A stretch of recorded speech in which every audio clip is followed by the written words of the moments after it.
The playground was filled with children's laughter when Go Seung-ho saw her. 2 years of relentless searching, 2 years of sleepless nights, and there she was, pushing a swing where a little girl screamed with joy. Beside her, an identical boy waited his turn, and Seung-ho's heart stopped. Twins. She'd had twins.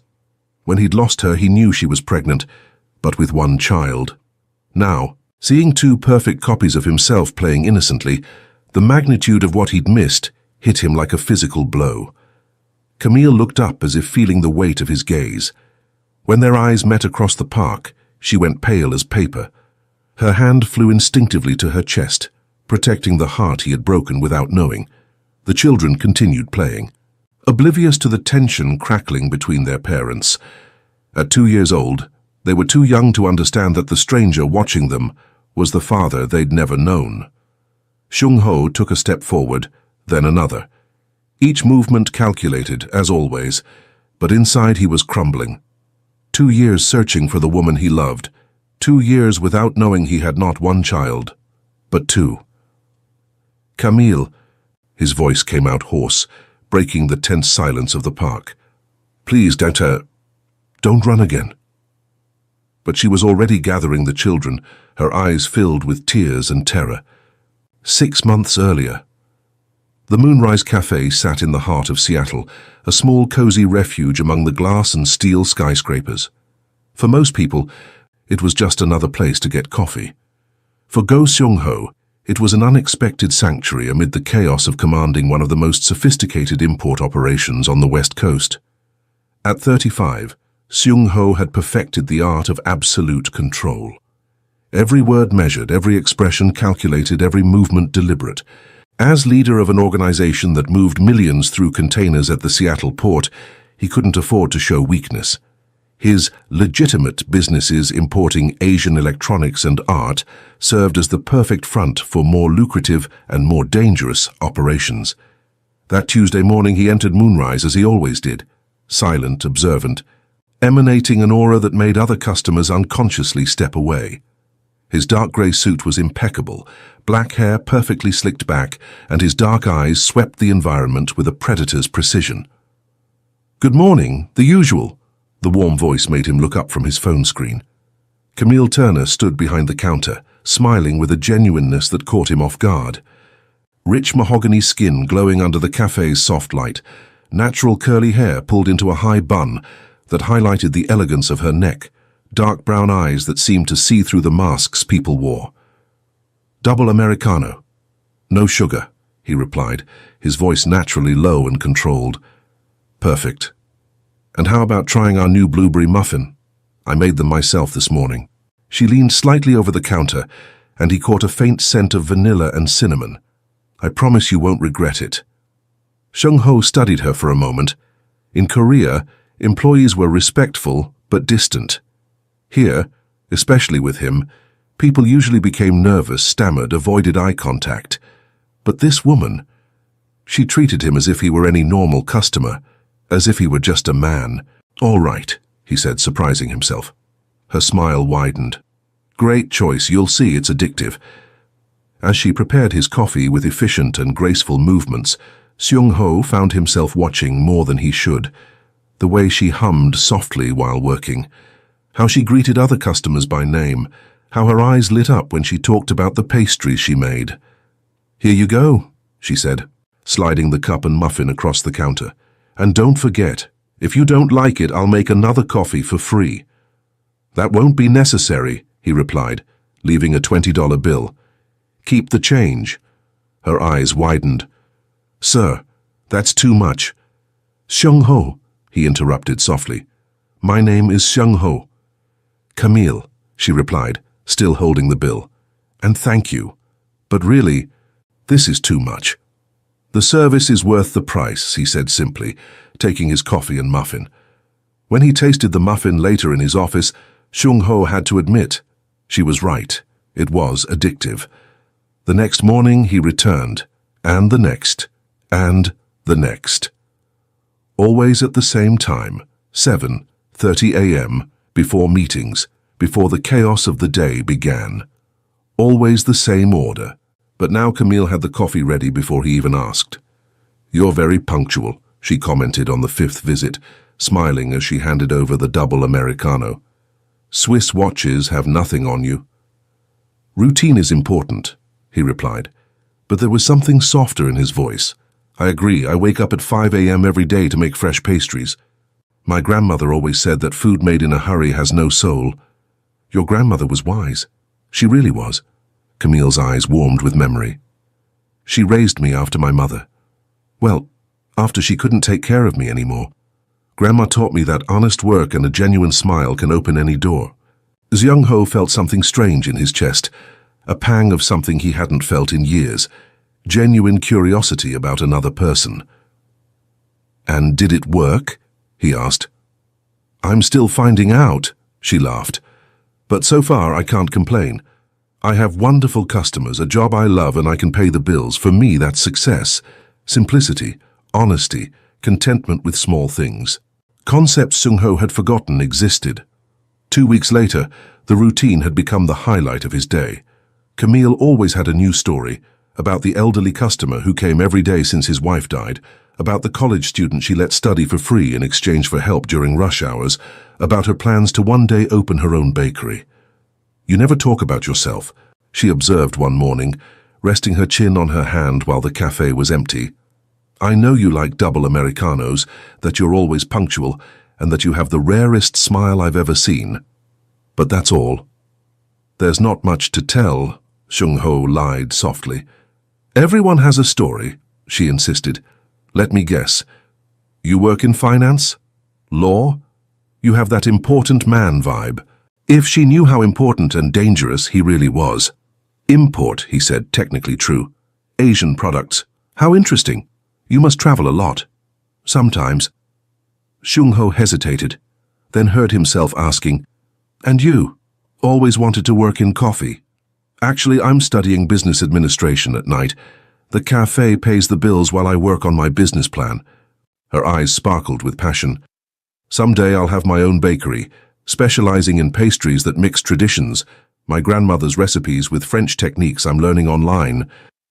The determination in her voice, the way her eyes lit up when she talked about her dreams. Xiang Ho found himself genuinely impressed. When was the last time someone had talked to him about dreams instead of fear or greed? "I'm sure you'll succeed," he said, and really believed it. The smile she gave him in response made something dangerous happen in his chest, something he had buried long ago under layers of control and necessity. Hope. As he walked to his car that morning, Xiang Ho didn't notice that for the first time in years, he was smiling. A month later, Xiang Ho had become part of Moonrise's routine. Camille always waved when she saw him arriving, had his coffee ready, and saved the last blueberry muffin for him. Other employees greeted him respectfully, but it was with her that he talked, really talked. "You look tired today," she observed, studying his face with genuine concern. "Rough night?" Xiang Ho had spent the early morning dealing with a problematic shipment, rivals trying to interfere with his port operations. 3 men hospitalized, territory reaffirmed, message sent. But looking into Camille's worried eyes, he felt the weight of his dark world in a new way. "Long meetings," he said simply. "I hate when work consumes our lives," she sighed, handing him his coffee. "My grandmother used to say that a man who can't sleep peacefully is carrying too many burdens. If she knew the burdens I carry—" "Your grandmother had great wisdom," he murmured. "She really did. She always said she could see people's souls in their eyes." Camille studied him with an intensity that made him feel exposed. "Yours have many stories." Xiang Ho felt something tighten in his chest. "Not all are stories worth telling. The best people are those who survived the worst stories," she said softly. "They know the value of kindness because they know the price of cruelty." For a moment, the cafe around them disappeared. It was just the two of them, and the way she looked at him, not with fear or interest in what he could offer, but as if she really saw him, the man behind the cold mask. "Camille," he began, not knowing what he wanted to say. "Yes? Would you like to have dinner with me?" The words came out before he could stop them. In his world, Xiang Ho never acted on impulse. Every move was calculated, every word measured, but something about this woman made his carefully constructed defenses crumble. Her eyes widened, genuine surprise painting her features. "You? Are you asking me on a date?" "Yes," he said, his voice firmer now that the decision was made. "If you want to." A slow smile spread across her face, transforming her natural beauty into something radiant. "I'd love to." That night, Seung-ho found himself doing something he hadn't done in years, being nervous. He had chosen a discreet but elegant restaurant, away from his usual territories, away from any chance of being recognized by associates or rivals. Camille arrived wearing a simple navy blue dress that highlighted her skin and natural curves, hair loose in curls that framed her face. She was beautiful, but it was the genuine joy in her eyes that hit him like a punch. "Wow," she said, looking around the restaurant. "This place is beautiful. You have good taste." "Thank you," he replied, pulling out her chair. The gesture made her smile, a reaction that warmed him unexpectedly. During dinner, Seung-ho discovered layers of Camille that the cafe hadn't revealed. She had grown up with her grandmother after her mother developed drug problems.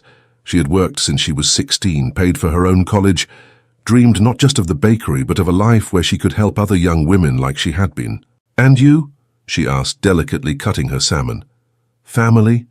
My parents died when I was young," he said, technically true. "I was raised by my uncle. That must have been difficult." "It taught me to be independent," Seung-ho replied, avoiding mentioning that his uncle was the previous head of the organization, that his education had involved learning to command men through fear and respect. "Independence is important," she agreed, "but everyone needs someone, you know, someone who really cares." The way she said it, with a subtle vulnerability in her voice, made Seung-ho realize that behind her strength and optimism, Camille also knew loneliness. "And you?" he asked softly. "Do you have someone who cares?" She lowered her eyes, a ghost of sadness crossing her features. "I've had some relationships, but they never worked out. I think I'm afraid." "Afraid of what?" "Of being abandoned," she admitted, her voice almost a whisper. "My mother was abandoned by my father when he found out she was pregnant. He was a rich, powerful man, and she was just a common girl. When things got serious, he disappeared. I never knew him." Seung-ho felt something cold settle in his stomach. The cruel irony of the situation didn't go unnoticed. Here he was, a powerful and dangerous man, falling in love with a woman whose greatest fear was exactly what he represented. "Not all men are like that," he said, his voice rougher than intended. "I know." She smiled sadly. "At least I want to believe that. My grandmother always said that when I found the right man I would know, that he would be someone who would choose me every day, not just when it was convenient." "I would choose you," Seung-ho thought with an intensity that scared him. "Every day, forever." But the words stuck in his throat, because how could he promise that when his own life was a lie? After dinner, they walked slowly to her car, neither wanting the night to end. "Thank you," Camille said, turning to face him under the soft streetlight. "I haven't had this much fun in a long time." "Me neither," Seung-ho admitted. "Would you like to do this again?" "Definitely," she smiled, then hesitated. "Seung-ho?" "Yes. You're different from what I thought at first." "Different how?" "At the cafe you seemed so controlled, distant. But tonight—" She lightly touched his arm, and he felt the warmth through his shirt fabric. "Tonight I saw who you really are, and I really like what I see." If she knew who he really was, she would run in the opposite direction. But when she leaned in and softly kissed his cheek, Seung-ho closed his eyes and for a moment allowed himself to imagine a different life. A life where he was just Seung-ho, not the head of a criminal organization. A life where he could love this woman without putting her in danger. "Good night," she whispered, getting into her car. Seung-ho stood on the sidewalk long after her taillights disappeared, one hand touching the spot where her lips had touched his skin. For the first time in his adult life, Go Seung-ho was in love. And for the first time, that terrified him more than any enemy. 3 months passed like a waking dream. Seung-ho and Camille saw each other almost every day. breakfast at moonrise, intimate dinners, walks at Pike Place Market, nights watching movies at her modest apartment. To the outside world, they were just a normal couple in love. Seung-ho had become a master at compartmentalizing his life. During the day, he was the cold and calculating boss who commanded million-dollar operations. At night, he was just a man in love with an extraordinary woman. "You're different," observed Seo Byung-hun, his right-hand man and childhood friend, during a tense meeting about disputed territory. "More relaxed." "I'm focused," Seung-ho replied dryly, reviewing shipment reports. "Focused on what? Because it's not on business," Byung-hun pressed. "The men are talking. You leave earlier, arrive later, smile when you think no one is looking." Seung-ho looked up, his expression returning to the usual cold mask. "My personal life is not the men's business." "It is when it affects our operation," Byung-hun replied, unintimidated. "There are rumors that you're involved with someone. Someone. External." The temperature in the room seemed to drop a few degrees. "Careful, Byung-hun. Seung-ho, you're like a brother to me. But I'm also responsible for protecting this organization. If there's a weakness—" "There is no weakness," Seung-ho cut him off, his voice dangerously low. "And if I find out that someone is following me or investigating my private life, the consequences will be severe, understood?" Byung-hun nodded reluctantly, but Seung-ho could see the concern in his eyes. And deep down, he knew his friend was right. Camille was a weakness, the biggest he had ever had. That night, Seung-ho arrived at Camille's apartment, carrying flowers and attention she immediately noticed. "Rough day?" she asked, accepting the pink peonies with a smile that made his chest tighten. "Something like that," he murmured, pulling her into his arms. Her scent, vanilla and something uniquely hers, always managed to calm the storm in his mind. "Want to talk about it?" "I want to tell you everything," he thought desperately. "I want you to know who I really am, what I really do, why I wake up every night in cold sweat thinking about losing you." "Just work problems," he said instead, kissing her neck. "Nothing that matters now." They made love that night with a desperate intensity that left them both trembling.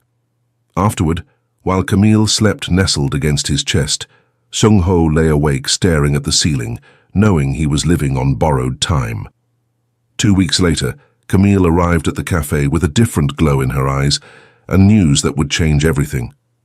"Seung-ho," she said, her hands trembling slightly as she served his coffee. "I need to talk to you after work." Something in her tone made an alarm sound in his mind.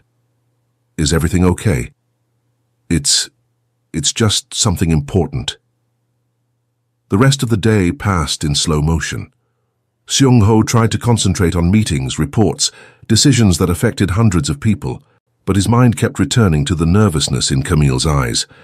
When they finally met that evening, she led him to the small park where they used to walk. The sunset light gilded her skin, but he could see the tension in her shoulders. "Camille, what's happening?" She stopped walking, turned to face him, and took a deep breath. "I'm pregnant." The world stopped. Seung-ho felt like he had been punched in the stomach. Joy, terror, fierce protection, panic. Everything mixed in an emotional storm he could barely process. "Pregnant," he repeated, his voice coming out hoarse. "I know it's unexpected," she said quickly, misinterpreting his silence. "I know we didn't plan this, that maybe it's too early, but—" "Camille," he interrupted her, taking her trembling hands. "You're carrying my child." "Yes," she whispered, tears shining in her eyes.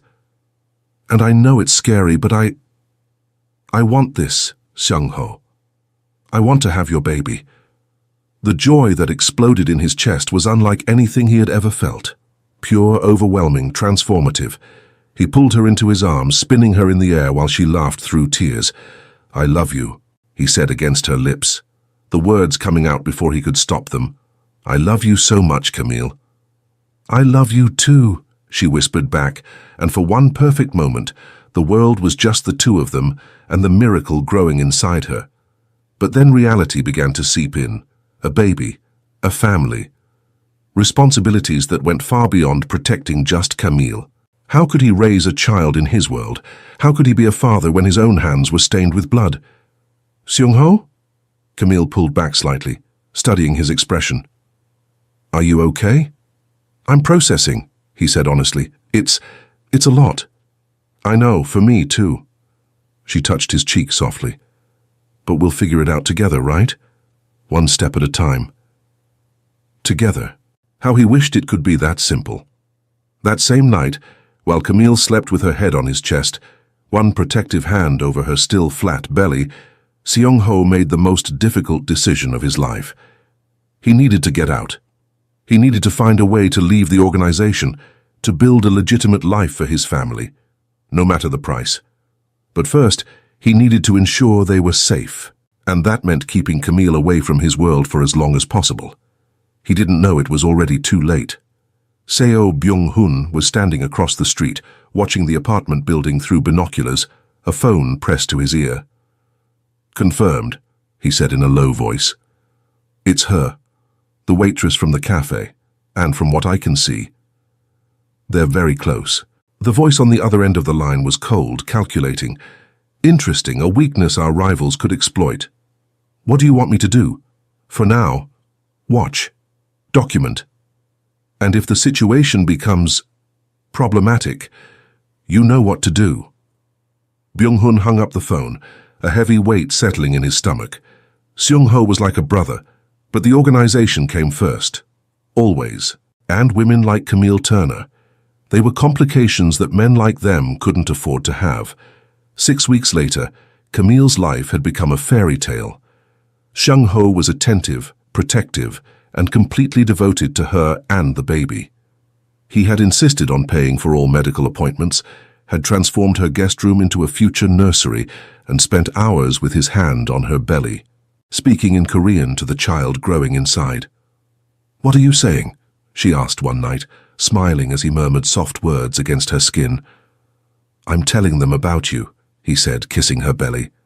"How strong, intelligent, beautiful you are. How lucky they are to have you as a mother. And about Daddy? What are you saying about him?" Seung-ho hesitated, something dark crossing his features. "That he will protect you both always." There was something in his voice that made her sit up, studying his expression. "Seung-ho, are you okay? Lately you seem worried."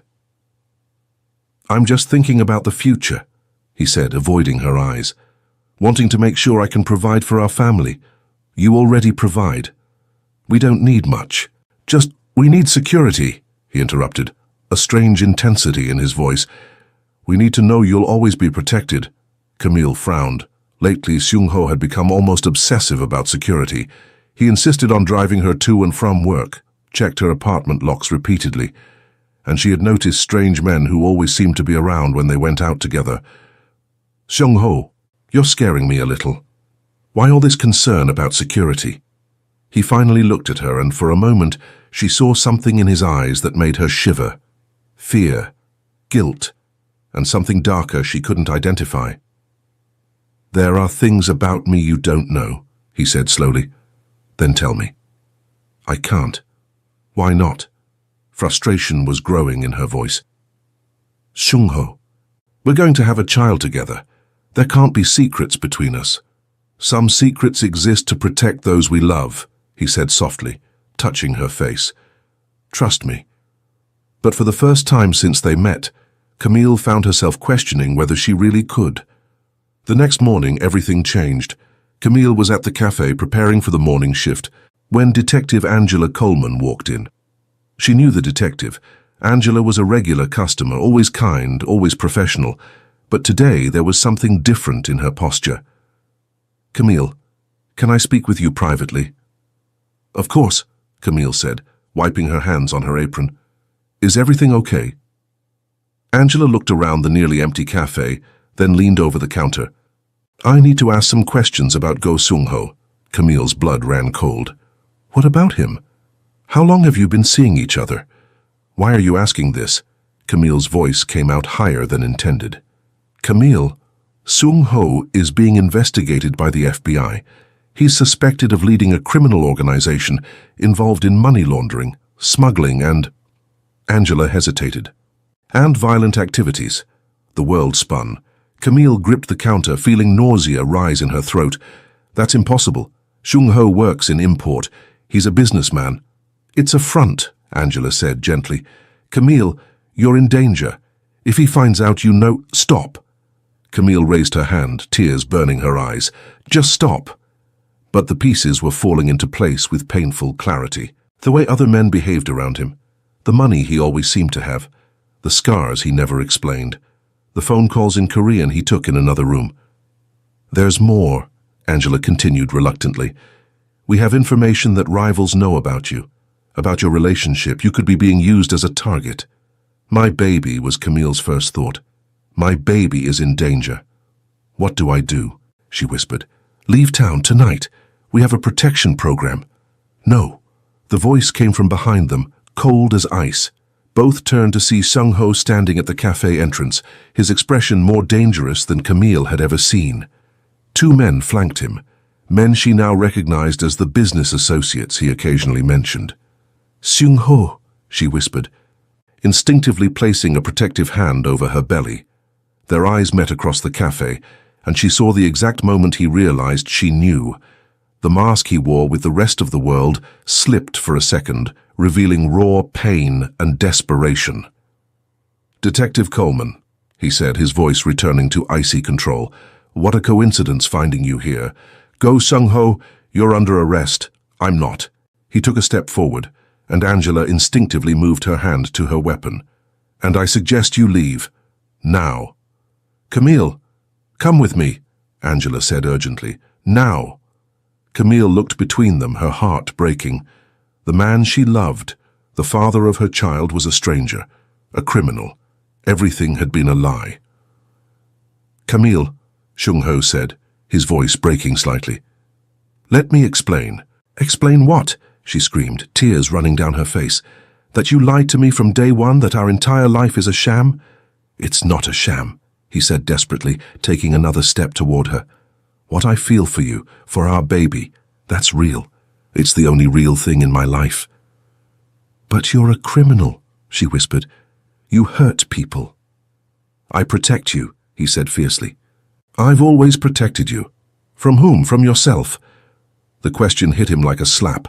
For a moment, Xung-ho looked like a broken man, not a dangerous boss. Camille, please. No. She backed away from him, each step breaking her heart. I can't do this. I can't raise my child in this world. Our child, he corrected, raw pain in his voice. My child, she said firmly, even though the words destroyed her. Because you chose your life, Xung-ho, and I'm choosing mine. She ran to the back of the cafe, grabbed her purse, and left through the back door before he could follow her. Xung-ho stood in the empty cafe, the sound of her footsteps fading, echoing like gunshots in his chest.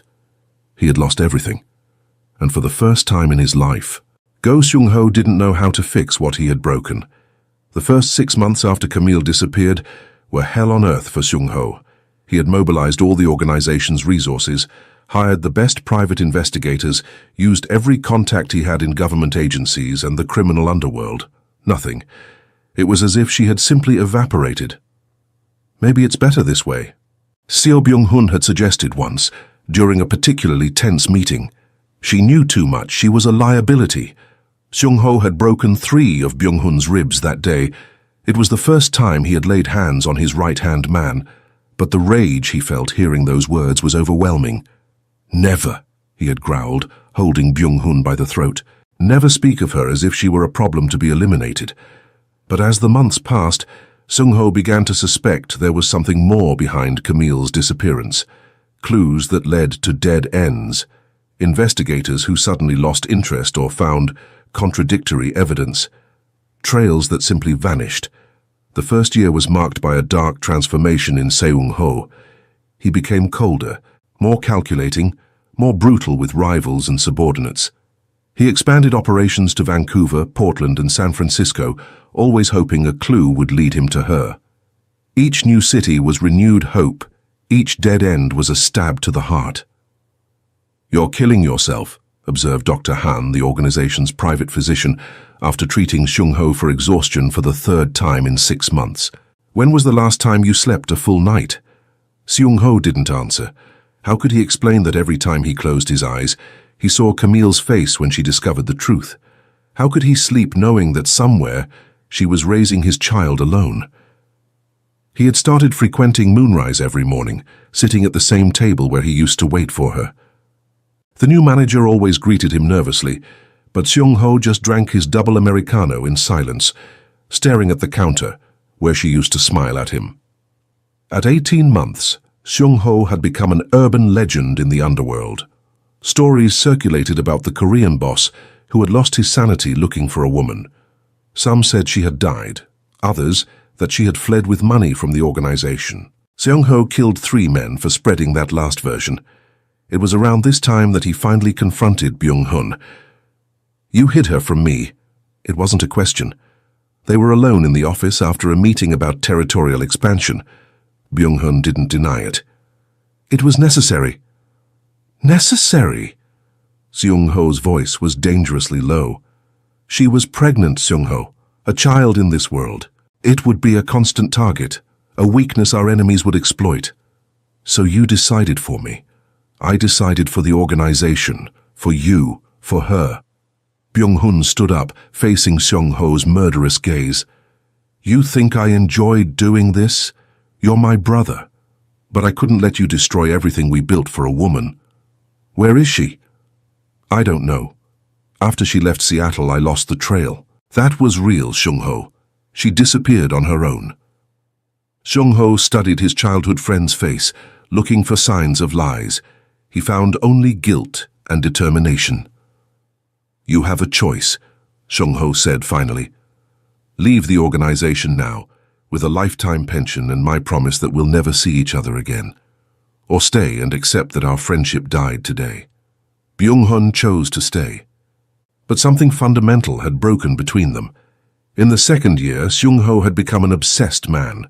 He expanded searches internationally, hired hackers to monitor hospital systems looking for birth records, used facial recognition at airports and train stations. Nothing. It was as if Camille Turner had never existed. He began to question his own sanity. There were nights when he woke up sweating, convinced he had dreamed it all. The cafe, her smile, the pregnancy. But then he would find a photo of them both on his phone, or smell her perfume still lingering on a shirt she had worn, and the pain would return with full force. Dr. Yoon, a discreet psychiatrist who served Seattle's elite, had suggested that Seung-ho consider the possibility that Camille didn't want to be found. "Maybe she's built a new life," he said during one of the rare sessions Seung-ho agreed to attend. "Maybe it's time for you to do the same." Seung-ho never returned to that office. At 22 months, something in Seung-ho began to die. He still commanded the organization efficiently, still expanded territories, still eliminated threats. But inside he was becoming a ghost. It was Jong Kyung-ho, one of his younger lieutenants, who finally had the courage to say what everyone was thinking. "Boss, with all respect, maybe it's time to accept that she's gone." Seung-ho had looked at the young man for a long moment, seeing in his eyes the genuine concern all his men felt. They watched their leader consuming himself, destroying himself for a woman who had chosen to leave him. "Maybe," Seung-ho had replied, and for a moment Kyung-ho thought he had finally reached him. But that night, Seung-ho was back at the computers, analyzing investigator reports, following clues that led nowhere. On the day that marked exactly 2 years since Camille disappeared, Seung-ho was driving aimlessly through the streets of Portland.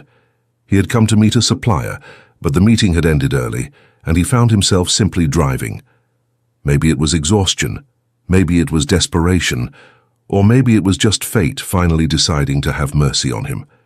He saw the park and on impulse stopped. He needed fresh air. He needed a moment away from phones, reports, the endless search that had consumed his life. He was walking through the tree-lined paths when he heard the laughter.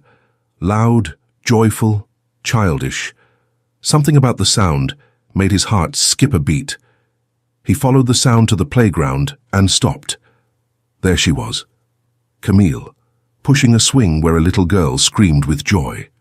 Beside her, an identical boy waited his turn. And Seung-ho's heart literally stopped beating. The child's eyes, his own face in miniature. Twins. Two children he had never known. Camille looked up as if feeling the weight of his gaze. When their eyes met across the park, she went pale as paper, one hand flying instinctively to her chest.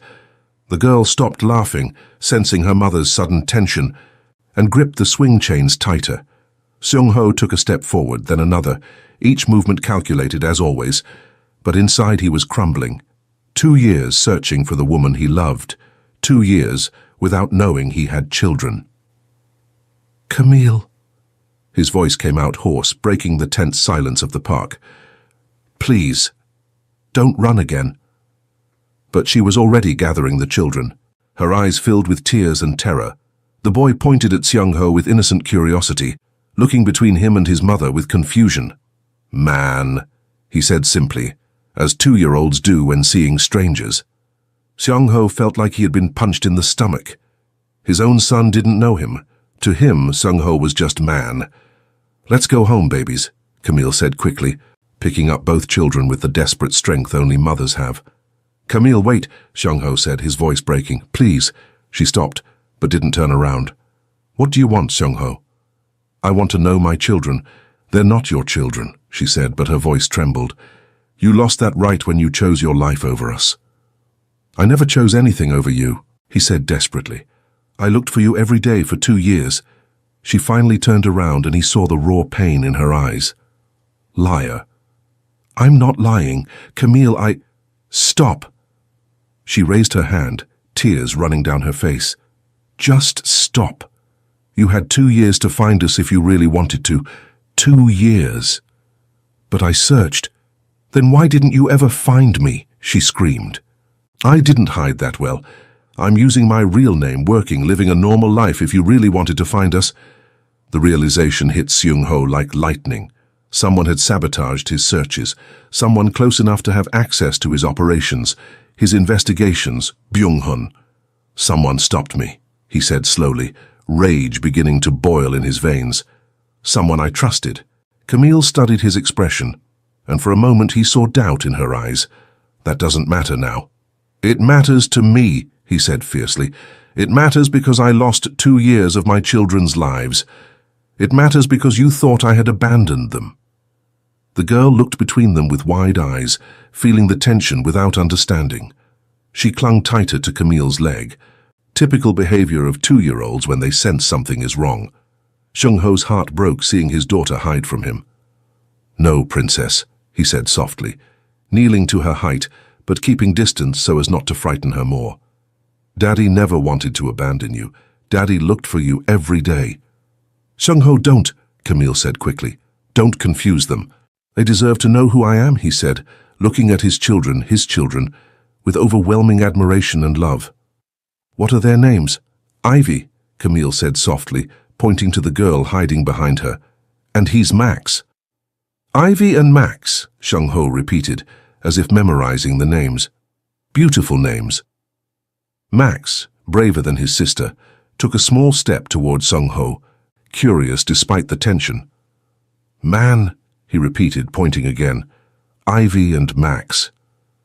Seung-ho looked at Camille, seeing the love and fierce protection in her eyes. She had raised these children alone, had been mother and father, had chosen beautiful names for them. "You chose perfect names," he said softly. Ivy, still shy, stretched out a small hand toward Seung-ho, lightly touching the fabric of his shirt with a 2-year-old's natural curiosity. Seung-ho closed his eyes, feeling tears burn as he felt his daughter's tiny touch. "Hi, princess," he whispered. The children's innocence, who didn't understand the complexity of the situation, was like a knife to the heart. Seung-ho looked at Camille, seeing his own pain reflected in her eyes. "They don't know," Camille said quietly, tears running down her face. "They don't know they have a father." Max, noticing his mother was crying, clung to her leg. "Mommy sad?" he asked with a child's simple concern. "That depends on their mommy," Seung-ho said, slowly standing so as not to frighten the children, but keeping his eyes on Camille. "Seung-ho," she began, but her voice failed. "I've changed," he said desperately. "I left the organization. I'm trying to build something legitimate, something clean, for you." "You left?" Genuine surprise painted her features. "I'm in the process. It's complicated, but I'm making it happen." He took a step toward her. "Camille, I know I don't deserve a second chance. I know I broke your trust, that I caused pain. But these children, they're my chance at redemption, to be the man you always saw in me." Camille looked at her children, who watched the conversation with wide, curious eyes, then back at Seung-ho. "One chance," she said finally, her voice almost a whisper. "Just one. But if you hurt them, if you bring danger to their lives—" "Never," he promised fiercely. "I would die before letting anyone hurt them." "Then prove it," she said simply. "Prove you've changed. Prove you deserve to be their father." Seung-ho nodded, determination burning in his eyes. He had found his family. Now he needed to fight to keep it. And the first step would be dealing with Seo Byung-hun, 18 months later. The sound of children's laughter echoed through the garden of the house in Vancouver, where Seung-ho had built a new life for his family. Away from Seattle, away from his past, away from anything that could threaten the peace they had conquered. Camille was on the porch, watching Seung-ho teach Ivy and Max to plant flowers in the garden. At 4.5 years old, the twins were a perfect mix of both, her determination, his intensity, and a pure joy that illuminated each day. "Daddy flower," Ivy said, pointing to the rose seedling she held in her small hands. "That's right, princess." Seung-ho smiled, kissing the top of her head. "Beautiful flower for Mommy." "Mommy!" Max shouted happily, waving to Camille on the porch. "Daddy loves Mommy," Seung-ho said, more to himself than to the children looking at Camille on the porch. "And loves you two too." The journey here hadn't been easy. Leaving the organization cost blood, money, and almost his life. Byung-hun had paid the final price for his betrayal. But Seung-ho had kept his promise. He built a legitimate import empire, away from the shadows of his past. "Dinner's ready," Camille called, one hand resting on her belly where another miracle was growing, a girl who would be born in 3 months. "Come on, children," Seung-ho said, picking up Max while Ivy ran to her mother. That night, after the children were asleep, Seung-ho and Camille sat on the porch watching the stars. "Any regrets?" she asked softly, nestled against his chest.